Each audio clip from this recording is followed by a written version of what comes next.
Hello दोस्तों, तो आज हम शुरू करेंगे पांडाज इन वन शॉट। तो बेसिकली पांडाज एक बहुत ही वाइडली यूज लाइब्रेरी है फॉर डाटा मैनिपुलेशन। तो इसमें हम बड़ी बड़ी एक्सेल फाइल्स, बड़ी बड़ी सीएसवी फाइल्स को एक्सप्लोर करते हैं। बेसिकली उसमें काफ़ी सारे सोर्टिंग्स के फंक्शंस लगाते हैं, या फिर मतलब डाटा के साथ एग्जैक्टली खेलते हैं, डाटा को विजुलाइज करते हैं, डाटा को एक्सप्लोर करते हैं कि बेसिकली डाटा कहना क्या जाता है, या फिर डाटा में से क्या क्रक्स निकाल सकते हैं हम।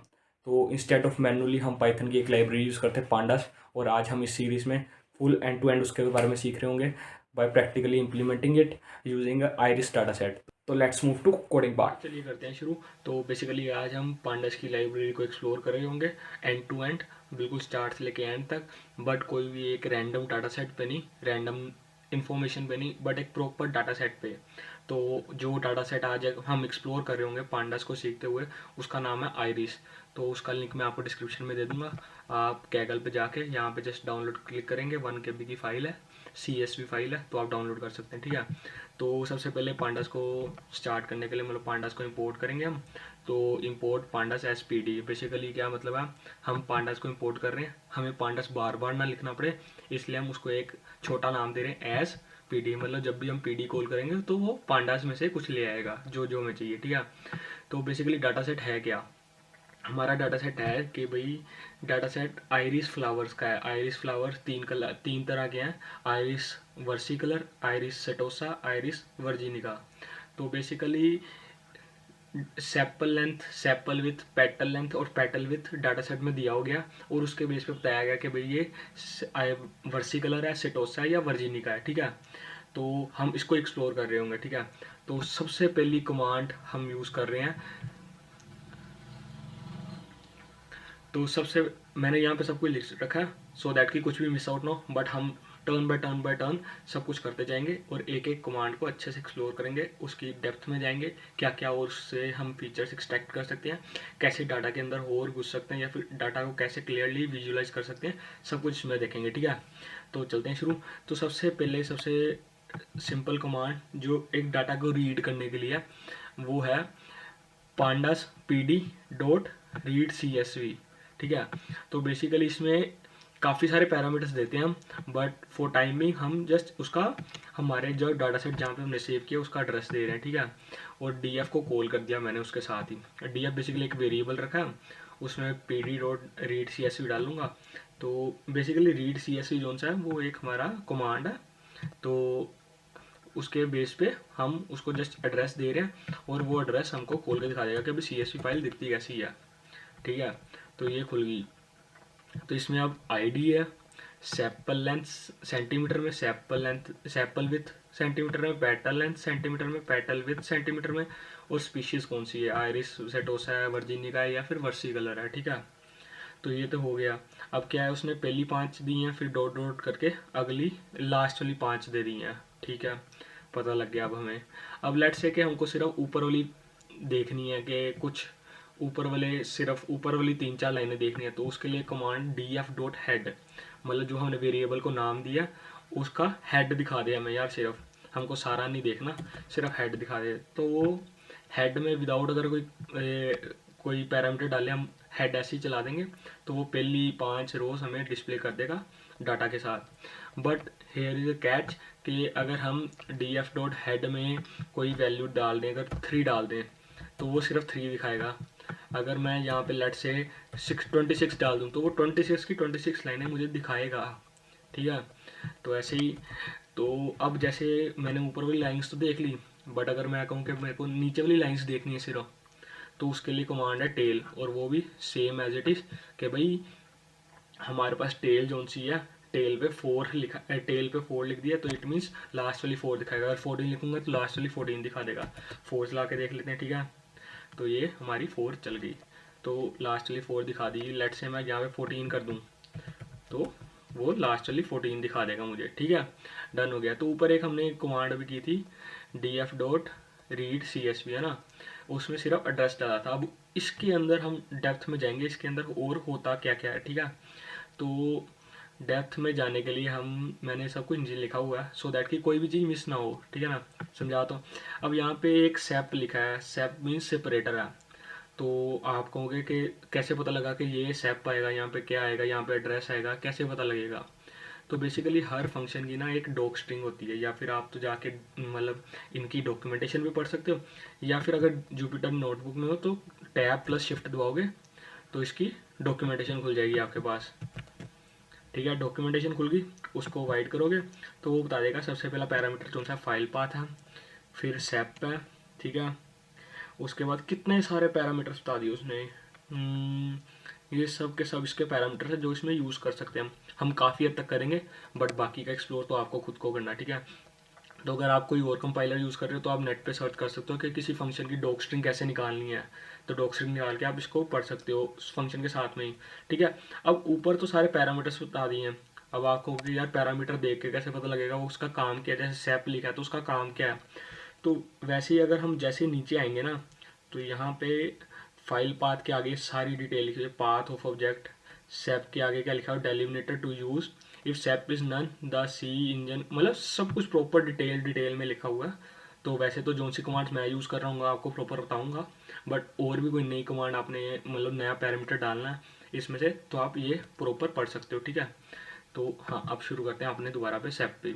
ठीक है, तो सेप पे ये आपको सी एस वी पता ना क्या होता है। सी एस वी बेसिकली होती है कि जिसमें कॉलम्स जोन से है ना वो कोमा से सेपरेटेड होते हैं, है ना। तो अगर तो लेट से कि मैं यहाँ पे कोमा डाल दूँ जो जर्नल है सी एस वी के लिए, है ना, तो डी एफ वन जो सा हेड है वो वैसा ही दिखेगा जैसे हमें दिख रहा था। इसका मतलब है उसने फाइल पे गया, जहाँ पे कोमा है वहाँ पे उसने कॉलम सेपरेट कर दिया, नया रो बना दिया, नई कॉलम बना दिया। बट लेट से मेरी फाइल ऐसी है कि जिसमें हैश से सारा कुछ सेपरेट हो रहा है। होता है ना कई बार कोई फाइल है जिसमें सारी इनकोडिंग हैश से सेपरेटेड है, तो मैं यहाँ पे हैश डालूंगा। बीइंग हमारे पास हैश से इनकोडेड नहीं है तो वो किसी भी कॉलम को सेपरेट नहीं करेगा, देखने कैसा रिजल्ट आता है। तो इसने क्या किया, सबको एक ही रो में शिफ्ट कर दिया, और सॉरी एक ही कॉलम में शिफ्ट कर दिया, बिकॉज यहाँ पे कोई सेपरेटर था ही नहीं, क्योंकि हमारे हिसाब से तो सेपरेटर होना चाहिए हैश। अब इसकी जगह मैं स्टार डाल के देखता हूँ तो स्टार में भी यही आ गया, बट जहाँ पे ऐसे ही मैं कोमा डालूंगा तो वो मेरे को रिजल्ट प्रॉपर फाइल वाला देगा, क्योंकि मुझे पता है मैंने सी एस वी अपलोड किया और सी एस वी में हर कॉलम कोमा से सेपरेटेड होता है। ठीक है, अब आप देख रहे हो कि आईडी ऊपर लिखा है sepal length, sepal with, petal length, petal with वगैरह लिखा हुआ है। ठीक है, तो लेट्स से कि मेरा डाटा सेट ऐसा है जिसमें हेडर है ही नहीं है, देन व्हाट, मतलब हेडर है ही नहीं, मतलब मेरी रो ऊपर से शुरू हो रही सीधा ही। तो क्या करूँगा मैं, जस्ट एक कमांड ऐड करूँगा, पैरामीटर ऐड करूँगा हेडर इक्वल टू नन। ठीक है, तो हेडर इक्वल टू नन डाला मैंने, तो हेडर इक्वल टू नन डाला, तो हेडर इक्वल टू नन में क्या हो गया कि भाई वो प्रॉपर बता देगा कि भाई हेडर आपका नन है, तो कोई भी हेडर चूज खुद से ना कर ले ये। तो अब आप देख रहे होगे उसने ऊपर वाली लाइन भी नीचे ले आया ऑटोमेटिकली। ठीक है ना, तो अब लेट से कि मैंने हेडर को तो कह दिया नन है, बट अब मुझको कुछ नाम भी तो देने ना, 0 1 2 3 4 क्यों भी चलेगा। लेट से मैं नाम देना चाहता हूँ ABCDEF। वैसे तो ये भी कोई प्रॉपर नाम नहीं है, बट फॉर डेमो पर्पज कि मुझे ये नेम चाहिए, तो मैं सीधा कह दूंगा कि भाई नेम्स जो ऊपर वाली फाइल के होंगे, ऊपर वाले हेडर के होंगे, वो मेरे अकॉर्डिंग होंगे, वो फाइल के अकॉर्डिंग नहीं होंगे, वो जो मैं कह रहा हूँ वही करने हैं। तो मैं एक पैरामीटर और इंक्रीज कर दूंगा, नेम्स लिख दूंगा सिर्फ, तो नेम्स में वो नेम्स उठा लेगा। बट यहाँ पे ध्यान रखना है कि जितने कॉलम्स है उतने नेम्स हमने डालने हैं, अगर उससे कम डालेंगे, लेट से मैं बी डाला, कम डाल दिया, ठीक है, तो देखना क्या होता है, तो उसने एक को खाली छोड़ दिया। अब लेट से मैंने एक और कम कर दिया, तो क्या हुआ, उसने एक और को खाली छोड़ दिया। ठीक है, अब यही अगर मैं इसमें एक इंक्रीज कर दूंगा तो वो एरर दे देगा। तो लेट से मैं यहाँ पे एक इंक्रीज कर देता हूँ, उसमें डी डी दे दिया। ठीक है, तो उसने क्या किया, ABC, ओके, DEF, और उसने यहाँ पे एक एरर ब्लॉक बना दिया, मतलब इसका हमारे पास कोई डाटा नहीं है, जैसे हमने एक इंक्रीज कर दिया कॉलम। तो उसके बाद अगर हम नेक्स्ट देखेंगे, नेक्स्ट हमारे पास कमांड है स्किप रोज की। तो बेसिकली क्या है, ये स्किप कर देगा रोज को 1 बाय 1, जो सी रोज लिखेंगे वो स्किप कर ही जाएगा, 1 2 3 4 5 स्किप कर देगा। तो टेक्निकली हमारा अब जो DF डॉट हेड है उसको 6 से शुरू करना चाहिए। ठीक है, तो वही देख रहे हो आप कि 6 से शुरू कर दिया उसने, पर वो 6 7 8 9 10, तो ये हो गया हमारा। ठीक है, तो अब हम एक कमांड को अच्छे से, एक फंक्शन को अच्छे से एक्सप्लोर कर लिया। अब बेसिकली हम देखते हैं कि बाकी चीज़ें क्या क्या कर सकते हैं इसमें, ठीक है। तो हम फिर से एक df डॉट हेड कर लेते हैं, सो दैट कि अब इसको लेके हम चलेंगे प्रॉपरली, ठीक है। तो सबसे पहले देखते हैं कि इसकी टाइप क्या है, ये स्टोर तो हो रहा है, ये किस फॉर्म में स्टोर हो रहा है, ठीक है। तो उसके लिए हम टाइप df करते हैं। तो टाइप df करने पे हमें पता लगा कि भाई ये pandas डॉट कोर फ्रेम में as a data frame store हो रहा है, डाटा फ्रेम, ठीक है। डाटा फ्रेम भी बेसिकली एक टेबल टाइप स्ट्रक्चर है जो पांडास में स्टोर होता है, ठीक है। अब df dot data D types करने पे क्या होगा, वो हमें हर कॉलम की डाटा टाइप के बारे में बताएगा कि कौन सा डाटा स्ट्रक्चर यूज़ हो रहा है इसमें, बेसिक डाटा स्ट्रक्चर नहीं, डाटा टाइप कौन सी यूज़ हो रही है, ठीक है। तो df डॉट डी टाइप किया, तो df डॉट डी टाइप करते ही हमें पता लग गया कि भाई जो आईडी है वो हमारी इंट 64 है, सेपल लेंथ फ्लोट 64 है उसका डाटा टाइप, फ्लोट 64 स्पीशीज में ऑब्जेक्ट है, ऐसे ऐसे करके हमें सबका डाटा टाइप पता लग गया, ठीक है। तो अब मेरे को लेट से शेप पता करनी है कि इसकी शेप क्या है, मतलब कितनी डायमेंशन है, डायमेंशन क्या हमारे डाटा फ्रेम की। तो df डॉट शेप करते ही उसने बता दिया 150 रोज हैं और 6 कॉलम्स हैं, ठीक है। तो अब लेट से साइज करना है, साइज बेसिकली 150 इंटू 6 होगा, वो हो गया 900, मीन्स 900 ऑब्जेक्ट्स हैं बेसिकली। तो अब और एनालिसिस में बीच में जाने के लिए एक कमांड है हमारे पास df डॉट डिस्क्राइब, जो प्रॉपर मैथमेटिकल जो टर्म्स है ना इसके अंदर, उसका सबका एक सार टाइप हमें बता देगा कि भाई इसमें ये टाइप के इतना मीन है, इतना मोड है, देखते हैं अभी, ठीक है। तो मैंने कमांड के लिए df डॉट डिस्क्राइब, तो df डॉट डिस्क्राइब करते ही तो हमें पता लग गया कि भाई यहाँ पे उसने मेरे को बता दिया काउंट, मीन्स आईडी में कितने कॉलम्स हैं 150, सैंपल लेंथ में कितने कॉलम्स हैं 150, मीन्स ये वो बता रहा है जिसमें वैल्यूज है। तो जैसे देखा था ना हमने ऊपर एक f का NaN बन गया था, तो उस केस में वो बिल्कुल हमें बताएगा कि भाई हमारी ये प्रॉपर वो खाली है, तो वो F0 बताएगा। आपको भी दिखाता हूँ df3 करके, df3 है ना, ये देखो ये df3 है, तो df3 डिस्क्राइब पे कैसा आता है देखते हैं, ठीक है। तो लेट से मैं यहाँ पे यहीं पे चेंज करता हूँ df3 डिस्क्राइब, तो उसने क्या किया, काउंट में बता दिया कि भाई f का जो काउंट है वो 0 है, नैन नैन नैन नैन नैन, क्योंकि उसमें हमारे पास कोई वैल्यू ही नहीं है, ठीक है। तो दोबारा से अपने टर्म पे आ जाते हैं। तो हाँ, काउंट का पता लग गया, बेसिकली ये नंबर्स बताता है जो एम्प्टी नहीं है, ठीक है। उस केस में हमारे पास सारे एम्प्टी थे। तो अब उसके बाद ये मीन आ गया, मीन का बेसिकली मतलब है कि भाई प्रॉपर पूरी टर्म्स का मीन क्या है, मतलब जैसे अब आईडी पता है हमें जस्ट काउंटिंग है, तो काउंटिंग का मीन क्या होगा, डिवाइड बाय उतना टर्म है ना, तो उसने 75 दे दिया, बिल्कुल ठीक है, क्योंकि डिवाइड बाय कर दिया। तो बेसिकली जो मीन का फॉर्मूला लगता है वो मीन का फॉर्मूला हम यहाँ पे एग्जैक्टली लगा रहे हैं, ठीक है। तो सैपल लेंथ की मीन पता लग गई, सैपल विथ की मीन पता लग गई, उसके बाद स्टैंडर्ड डेविएशन, सारी मैथमेटिकल जो मतलब इंटीजर या फिर फ्लोट वैल्यूज हैं जिनकी, उनके वैल्यूज पता लग गई हमें। उसके बाद उसमें सबसे मिनिमम क्या वैल्यू है, उसके बाद मैक्स वैल्यू क्या है, ठीक है। उसके बाद ये 3 टर्म्स बची, 25%, 50% और 75%, ठीक है।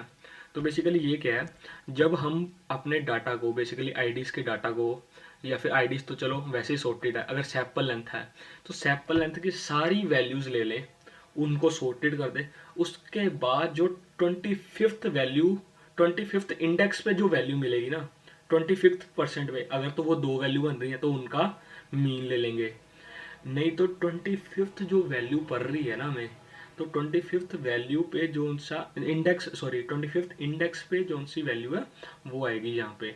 वैसे 5th इंडेक्स पे जो सी वैल्यू, 50th इंडेक्स पे जो वैल्यू है ना, सॉर्टेड करने के बाद तो वो वैल्यू आएगी, ठीक है। तो ये तो समझ आ गई। तो लेट्स से कि भाई हमने अब काफ़ी सारे चेंजेस कर लिया अपने डाटा सेट में, जैसे मतलब नैन वगैरह कर लिया या फिर कुछ भी कर लिया, मतलब कोई कॉलम ऐड किया, कॉलम ड्रॉप किया, वैसे अभी देखेंगे कैसे कॉलम ड्रॉप वगैरह भी करना है। तो लेट से हमने चेंजेस कर लिए, तो उसके बाद एक इंपॉर्टेंट कमांड है जो बताती है कि भाई हमको सेव कैसे करना है। तो कुछ नहीं करना, जस्ट हमको df डॉट, तो अब कमांड बेसिकली देखते हैं कि क्या क्या ऑप्शन है। df डॉट मैंने किया तो यहाँ पे 2 कर दिया, ठीक है, या फिर df डॉट करके मैंने टैब दबा दिया। तो मेरे को प्लेंटी ऑफ ऑप्शंस पता लग गई कि क्या क्या ऑप्शंस हैं। अपेंड करना है मुझे, अप्लाई करना है, असाइन करना है, एस टाइप, एस टीम, मतलब काफ़ी सारी ऑप्शन हमें पता लगी जा रही है जो हम अभी यूज़ कर सकते हैं इसमें, ठीक है ना। तो उसमें से एक ऑप्शन है, जैसे मेरे को पता है टू से शुरू हो रहा है कुछ, तो मैं रेफरेंस के लिए टू लिख दूंगा, ठीक है। तो अब उसने बता दिया कि भाई मैं टू क्लिपबोर्ड में, to CSV, to dictionary, to Excel, feature, HTML, JSON, latex, मतलब किस में सेव कर सकता हूँ। तो जैसे मैंने ऊपर वाले केस में टू CSV किया, ठीक है। तो वो बेसिकली क्या है, टू CSV में एक्सपोर्ट कर देगा। सबसे पहले पाथ डाला, उसके बाद क्या कि भाई इंडेक्स कोई नहीं लेना, हेडर भी कोई नहीं लेना, और सेपरेटर कोमा। अब सेपरेटर कोमा का मतलब CSV में स्टोर हो जाएगी, बट अगर कुछ नहीं डालेंगे तो भी डिफॉल्ट कोमा ही रहेगा क्योंकि टू CSV है। बट यहाँ पे अगर हम हैश कर दें तो सारा फाइल हमारी हैश के फॉर्म में स्टोर हो जाएगी, ठीक है। तो ये देखते हैं कैसे करते हैं। तो ये df.2csv, तो एक्चुअल में हमारी फाइल यहाँ पे स्टोर होगी, ठीक है। तो अब इसको खोल के देखते हैं हम, कैसे खोलेंगे, कैसे खोलते हैं हम। एक नेम दे लेते हैं df डेमो, ठीक है। तो pd.read.csv, ठीक है। रीड CSV किया, तो इसमें पाथ दे दिया, पाथ बेसिकली यही वाला दे दूंगा मैं, है ना। तो पाथ मैंने ये वाला दे दिया, Ctrl+C Ctrl+V। अब बीइंग CSV है तो इट मीन्स इसका जो डिफ़ॉल्ट सेपरेटर है वो है कोमा, बट हमने सारा कुछ हैश की फॉर्म में सेव किया हुआ है। तो हम ऐसी कमांड चला के देखते हैं सो दैट कि हमें ज़्यादा पता लग जाएगा, ठीक है। demo.head चलाया मैंने, तो यहाँ पे देखा कि भाई उसने एक ही कॉलम में सारा रिप्रेजेंट कर दिया, कोई डिफ्रेंशिएटिंग नहीं रखा, ठीक है। बट अब यहाँ पे मैं क्या करता हूँ, इसको मैं सेपरेटर को मार दे देता हूँ कि भाई मेरा सेपरेटर यहाँ पे एक्चुअली में हैश है, ठीक है। तो उसने वैसे कर दिया। अब यहाँ पे आप कह रहे हो कि ऊपर वाली चीज़ क्यों नहीं आई, सेपल लेंथ, सेपल विथ वगैरह, है ना।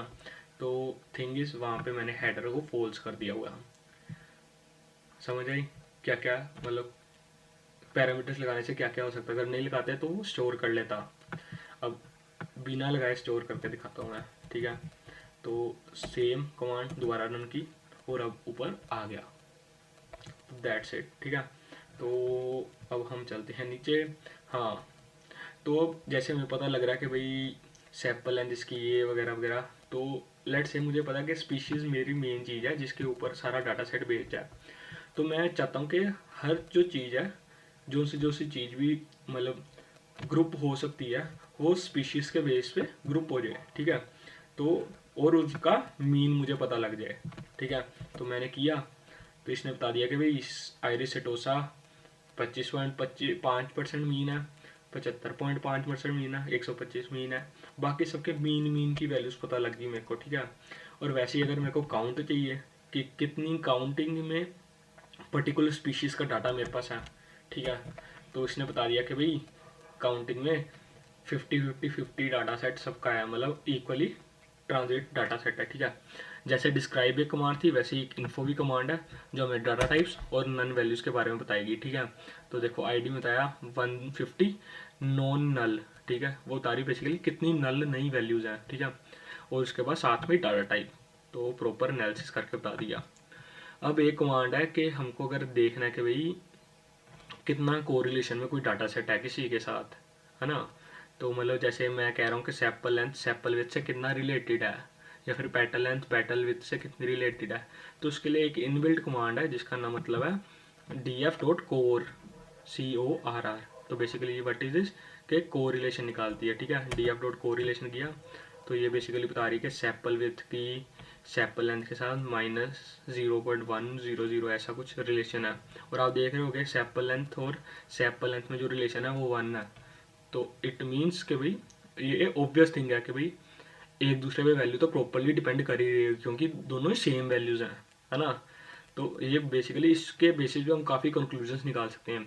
हम बाकी जैसे मैटप्लोटलिब आगे आएगी सीरीज़ अगर आती है तो उनमें देखेंगे कि इसके बेस पे हम कितना अच्छा एक विजुअलाइजेशंस ड्रॉ कर सकते हैं जिसके बेस पे हम काफ़ी सारे डिसीजंस ले सकते हैं कि किस वैल्यू को इंक्रीज करने पे क्या हमारी कैटेगरी में फ़ायदा हो रहा है या फिर कौन सी कैटेगरी के हम ज़्यादा पास पहुँच रहे हैं, ठीक है। तो अब डाटा सिलेक्शन पे देखते हैं क्या कर सकते हैं हम, ठीक है। तो बेसिकली लेट से मुझे एक पर्टिकुलर कोई कॉलम सेलेक्ट करना है, उसी का डाटा देखना है, तो मैं just D F square brackets और उसमें ये वैल्यू डाल दूंगा, तो मेरे को वो वैल्यू मिल जाएगी, ठीक है। अब 2 देखनी है वैल्यूज तो कोमा डाल के, बट इसमें क्या होगा, डबल आ जाएंगे, डबल ब्रैकेट्स आ जाएंगे, क्योंकि इसको एक प्रॉपर फॉर्मेट में लिखना होता है। एक है तो एक में हम तो कर सकते हैं, बट अगर 2 या फिर 2 से ज़्यादा है तो हमें एक डबल स्क्वायर ब्रैकेट्स में डालना पड़ेगा, ठीक है। तो यहाँ पे किया तो 2 की वैल्यूज आ गई हमारे पास सारी, ठीक है। तो दोबारा से डी एफ डॉट हेड करते हैं। अब मैंने कहा था कि जैसे लेट से कि आईडी मेरे यहाँ पे कोई काम की नहीं है, तो मैं उसको ड्रॉप करना चाहता हूँ, ठीक है। तो ड्रॉप करने के लिए क्या है, बेसिकली हमारे पास कमांड है डी एफ डॉट ड्रॉप सीधा ही, ड्रॉप करके यहाँ पे जोन सी भी कैटेगरी डालना चाहते हैं वो ड्रॉप कर देंगे, और एक्स इज इक्वल टू 1, ठीक है। तो एक्स इज इक्वल टू 1 का मतलब है कि 1 एक्सिस में वाला सारा डाटा उड़ा दो, ठीक है। एक्सिस अगर नहीं डालेंगे तो वो प्रॉब्लम करेगा, एरर देगा, तो एक्सिस डालना पड़ेगा। अगर हम कॉलम वाइज डाल रहे हैं तो एक्सिस 1 आएगा, अगर रो वाइज कुछ उड़ाना है तो हमारे पास एक्सिस 0 आएगा, ठीक है। तो अब देखते हैं, तो इसने आप देख रहे हो कि भाई इसने हमारा आईडी कॉलम उड़ा दिया, ठीक है। अब पांडास वैसे तो रेकमेंडेड नहीं है विजुअलाइजेशंस के लिए, मतलब मेरे अकॉर्डिंग तो हमारे पास काफ़ी सारी विजुअलाइजेशंस की लाइब्रेरी हैं, जैसे सीबोन होगी, प्लॉटी होगी, मैटप्लॉटलिब हो गया, बट काफ़ी सारे फीचर्स पांडास ने भी दिए हुए हैं, तो हम उससे भी प्लॉट कर सकते हैं, ठीक है। तो अब सीधा अगर डी एफ डॉट प्लॉट करेंगे तो वो एक अच्छा सा खूबसूरत सा ग्राफ हमें ड्रॉ करके दे देगा, जितना डाटा सेट का वो कर सकता है, ठीक है। तो ये इसने कर दिया ऑलमोस्ट, या ठीक है ना। तो काफ़ी अच्छा ग्राफ ड्रॉ कर दिया, बट अगर हम कुछ स्पेसिफिक ग्राफ ड्रॉ करना चाहते हैं तो D F dot plot command से काइंड बता के स्कैटर फॉर्म में करना या फिर किसी भी फॉर्म में करना, इसके लिए आप डॉक्यूमेंटेशन वगैरह पढ़ सकते हो, ठीक है। क्योंकि विजुअलाइजेशंस मैं मेजरली मैटप्लॉटलिब या सीबोन में करता हूँ, ठीक है। तो वो भी करवाएंगे अगर मतलब नेक्स्ट सीरीज में आया तो D F dot plot basically plotting के लिए कि जो सी भी kind, scatter plot, line plot करना है, काउंट प्लॉट करना है, कुछ भी प्लॉट करना है, उसके बाद वाई एक्सिस दी, एक्स एक्सिस दी, तो हमारे पास ग्राफ आ जाएगा, ठीक है। इसी तरह अब काइंड पे अब कितना प्लॉट कर सकते हो, मतलब जैसे इसकी डॉक्यूमेंटेशन पढ़ सकते हो कि काइंड में कौन से टाइप के ग्राफ्स आ सकते हैं, ठीक है। और साथ में अगर हमको कुछ और देखना है, जैसे डी एफ डॉट, जैसे मैंने कहा था टैब डॉट शिफ्ट दबाया उसने रिकमेंडेशन दी, मैंने प्लॉट दबाया तो पीरियड दबाया तो उसने आ गया पाइवट टेबल कर सकते हैं, प्लॉट वगैरह, मतलब काफ़ी सारी कमांड्स आ जाएंगी। पी हटा दिया मैंने लेट से, फिर से टैब शिफ्ट दबाया तो काफ़ी सारे ग्राफ्स इसमें भी देखने को मिल सकते हैं हमें।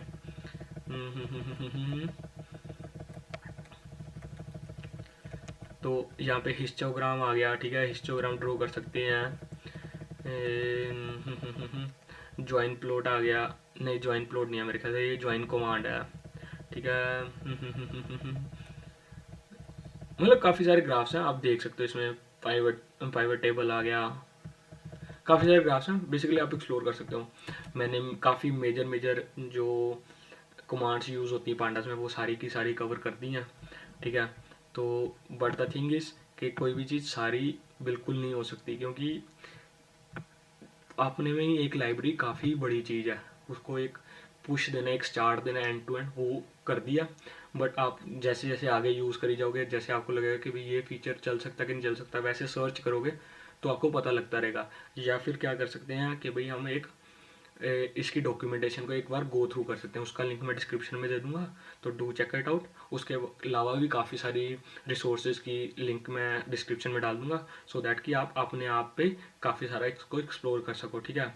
बाकी जैसे जैसे आप रियल वर्ल्ड या फिर रियल वर्ल्ड यूसेजेस में आप इसको यूज़ करोगे, वैसे वैसे आपका इस पर हाथ अच्छा होता जाएगा और काफ़ी सारे कमांड्स आपको लर्न होती जाएंगी। वैसे लर्न करने की ज़रूरत नहीं, क्योंकि सब कुछ नेट पे अवेलेबल है, ठीक है। तो होपफुली आपको वीडियो अच्छी लगेगी।